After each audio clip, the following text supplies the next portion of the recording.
I'll call this meeting of the Sacramento County Board of Supervisors back to order for Tuesday, February 9th, 2016. Ask the clerk to please call the roll and then call the next item. Yes, Supervisors Kennedy, Natoli, Peters, Cerna, McGlashan. Here. And you have a quorum. Item 35 is the Total Wine and More ABC license hearing to determine whether public convenience would be served by issuance of a liquor license to Total Wine and More located at 2121 Arden Way in the Sacramento community.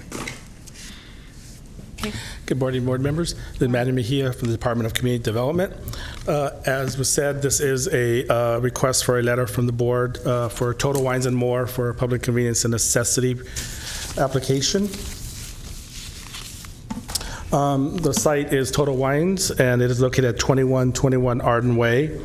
This is, like I said, ABC license for the PCN for a Type 42 liquor license, which is an on-site premises license for wine tasting or for tasting of beer or wine.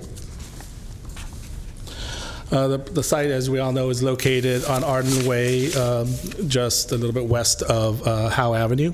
They're in the Arden Arcade area, across from How About Arden, as we have it today. This is, like I said, a public premises liquor license, Type 42. The need for the PCN is due to the site being in an over-concentrated area for on-site licenses. The site is located in a high-crime area, and like I said, the need for the additional liquor license is due to ABC's requirement that every tasting facility have their own PCN. A little clarification on this screen here is when it was submitted, I was given information about where the locations of the tastings were going to be. The locations are exactly the same. There's an existing one right in the middle of the store that at the present time does beer and wine, but they are moving the beer tasting closer to their eastern wall there, as you see, and they're leaving the wine in the middle of the store. Some additional information is that this census tract standard allows for 6 on-site liquor licenses approval. With this, there'll be result be 20. The reason why is because this type of license is also lobbed in with all the restaurants that have the on-site, so that's why there's such a large amount of them. We usually do that 1 mile radius map, but in this case, there would be like 60 of them within the 1 mile radius for on-site liquor licenses. The approval will allow for a second Type 22 on-sale liquor licenses on the premises, as I mentioned earlier. Total Wines and More was issued a public convenience and necessity for a Type 21, which is full liquor, and a Type 42 license for their existing tasting in 2011 with standard conditions. Like I said, this is more of the census tracts and how they're laid out, and just kind of just put where Total Wines was in Census Tract 5502. A little clarification also in the staff report. I got mixed up with all the conditions of what's going to be actually ABC is going to enforce and what the county can put on the business licenses. As we've said it before, we try to stay away from anything doing with the liquor that ABC usually enforces on our business license. So the following 2 slides are actually the accurate conditions that will be enforced on the business license. So let's go to our standard ones, plus talks about the shopping cart retrieval program that we're starting up. So they'll be subject to that also. Also, no third-party vendors can sit in the parking lot selling items without permission. The recommendation is the CPAC heard this, and they recommended 6-0 with 1 absent at the time, and then the sheriff is not opposed to the issuance of the additional on-site liquor license in the census tract if their conditions are included. Any questions? Okay, are there any questions? I have no one from the public signed up to speak on this item. If no one wishes to speak, and if there are no more comments or questions, then a motion is in order. I would move to approve this request. The sheriff is not opposed, and the CPAC recommended approval with a 6-0 vote. It's not an expansion of the liquor license. It's just adding a tasting area within the building. So, I move approval. I'm sorry, was that a motion and the second? Second. Okay, then please vote. Unanimous vote. Okay, thank you. And Your next item. Perfect timing. Right on time. Item 36 is the Willowwood Cottages Tentative Subdivision Map Amendment. It's a request for a tentative subdivision map amendment to delete condition of approval number 29 from a previously approved tentative subdivision map at the northwest corner of the intersection between Iona Way and Sunset Drive in the South Sacramento community. The environmental document is a prior negative declaration. Okay, Ms. Moffett. Thank you very much. At this point in time, staff is actually going to be asking for a continuance on this item. This is a previously approved project. A number of questions were raised during the briefings, and staff need the opportunity to go back and work with the applicant on this project, which is under construction and the improvements are installed. And there were some questions about the Iona Way frontage, which I think is fairly resolved, and also some questions about the power-in frontage. That's somewhat less resolved, and we may need to look at the original conditions and kind of figure out that power-in frontage way. So hopefully maybe we can only go out a couple of weeks for continuance on this item, if that's possible. Do we have a time on the 23rd? I don't think this was expected to be a lengthy item, correct? Right. It does not have expected public controversy. It's really a matter of staff and the applicant trying to work out one maybe potentially remaining condition issue. We can continue this to March 22nd. February 23rd is what we're I'm looking sorry. at. February 23rd. Thinking we're at the end of that. For February, we can continue it. Let me give you the time.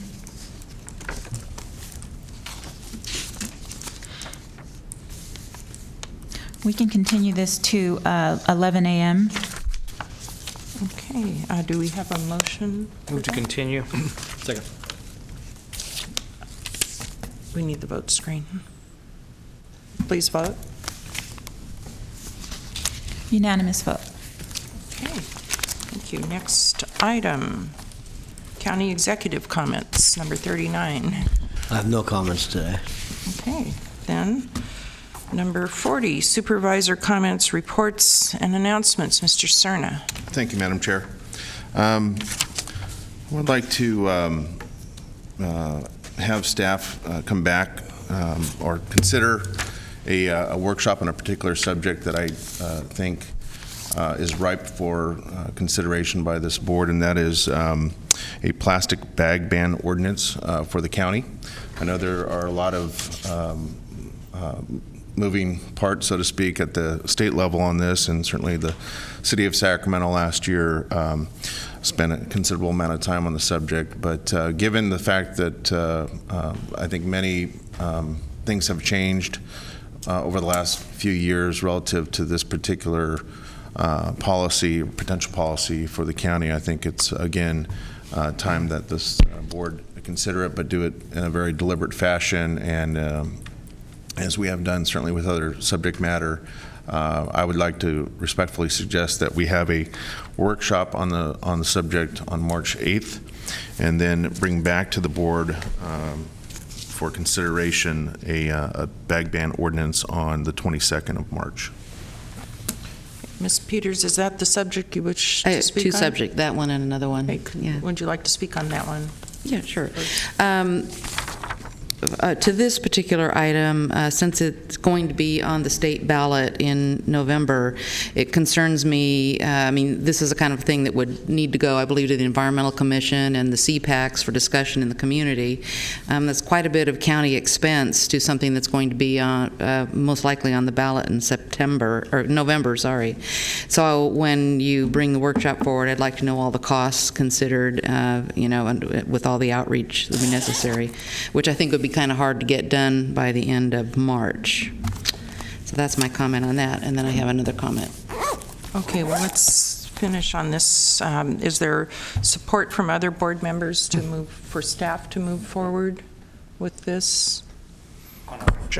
on a workshop? Yeah, on a workshop, I think it's a fair question, and certainly this board's taken it up before, and I think points made both by Supervisor Cern and Supervisor Peters will be part of the overall consideration if we have a workshop. So again, I think what happens beyond that obviously would be direction comes out of this board at that time. But I think a workshop, assuming you can pull it together by that point in time and get the necessary information, this topic that we had before this board probably, I don't know, it's been 6-7 years ago now.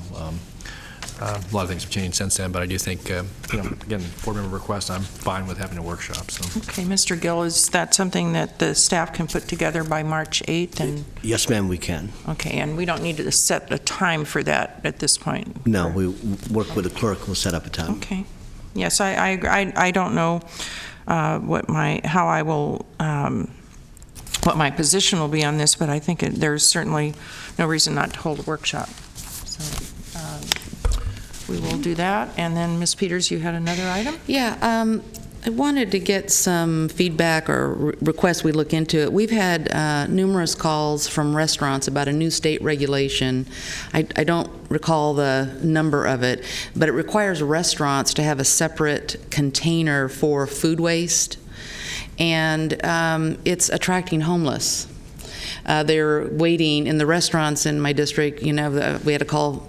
We had 2 calls yesterday. One from a gentleman who owns a pastry store, and the homeless know the time of day he throws out the old donuts and bread, and they're there waiting to get into the dumpster. And it isn't. We've had several calls about it. So. I would just like to investigate this as to whether it's really becoming a common problem, an isolated problem, and learn some more about the requirements of it. Absolutely, we'll come back on that. Okay. And Mr. Natoli?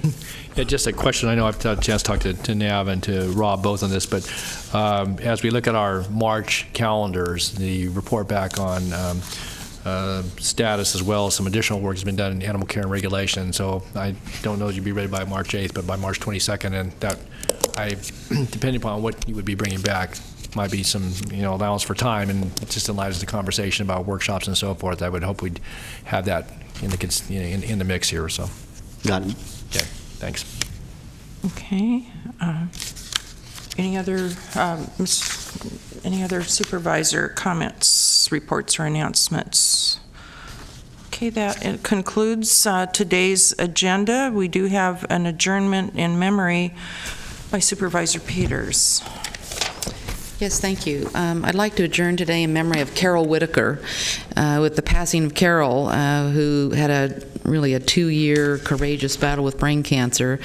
The Sacramento region lost a very talented and creative individual. She graduated from UC Davis with a BS degree in design and began her career working for furniture retailers, and in 1983 founded her own firm, Carol Tippett Design, and for 30 years she served many people, many clients in the residential and commercial area with her skills in interior design. She routinely won awards in national competition. Her clients became lifelong friends, which is a true mark of a successful businesswoman. She was certified by American Society of Interior Design and served as president of the Central California chapter from 1989 to 1991. She was also a superb athlete who enjoyed skiing, cycling, running, and hiking in the wilderness. In 2001, she married Frank Whitaker, who survives her along with her father, sisters, and extended family. I think everyone will miss her talent and creativity, and certainly her family will miss her terribly, and we extend our condolences. Thank you. Okay, with that, we will adjourn this meeting in memory of Carol Whitaker. We stand adjourned.